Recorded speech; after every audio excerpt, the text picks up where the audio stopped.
আসসালামু আলাইকুম। তো কয়েকদিন ধরে আমাদের এলাকাতে অনেক বৃষ্টি হইতাছে। তো বৃষ্টি হওয়ার সাথে সাথে পাথরের পানি এমন বাড়া বাড়ছে যে আমাদের খাড়ির পাড় শুধু ডুবে গিয়েছে। তো আজকে খাড়ির পাড়ের সাইডে দিয়ে একটা জাল দিমু। তো আগের কিছু জাল দেওয়া ছিল, এই জালগুলো মাটির উপরে ছিল। তো আজকে মাটির তলি দিয়ে দিমু।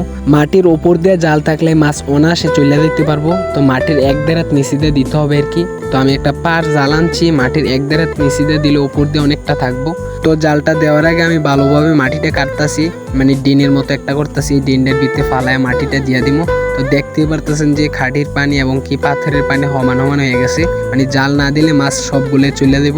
তো আমার মনে হয় কিছু মাছ চলে গেছে, কারণ কাকনা দেওয়া মাছ চলে যায়। আর এটা তো পানি সমান সমান হয়ে গেছে, মানে এটা পানির সাথে সাথে সেরসেরে জাগিতেও পারে। তো মোটামুটি আমার ডিন করা শেষ। এখন আমি পুরাটার মেঝে জালটা সরাইয়া লইতাছি। তো আমি জালটা এক মাথা দিয়ে বান্ধিছি, বান্ধার পরে এক দেড়াত মাটির তলে দিয়ে সিরাই পরে মাটি দিয়ে ফারাই দিতেছি। মাছ যদি না যাইতে পারে তো এক দেড়াত মাটির তলে দিয়ে জালটা দিলে কোনো সমস্যা হবে না, কারণ এই জালটা 5-6 হাত বহর আছে। তারপরেও যেই জালটা বাচ্চা দেবো আমি পুরাপুরি দিতে পারবো না, কারণ আমার খোটা ছোট ছোট, মানে খোটার বান দিয়ে উপর দিয়ে বাঙ্গা দিয়ে ফালাই রাখা লাগবো। বাঙ্গা দিয়ে ফালাই রাখলে কোনো সমস্যা হবে না, কারণ এত পরিমাণ পানি হইতো না। যদিও পানি হয়ে যায় আমি পরে খুব বড় বড় লাম্পা খোটা দিয়ে সেটা এই বাঙ্গাটা আবার বান দিয়ে দিতে পারবো উপর দিয়ে। তো মোটামুটি দেওয়া শেষ। তো আমার কয়েকটার খোটা বাকি আছে। তো যে পাটটাত পানি উঠছে এই পাটটাত কিছু মরিচ গাছ লাগাইছিলাম, দেখতে পারতেছেন।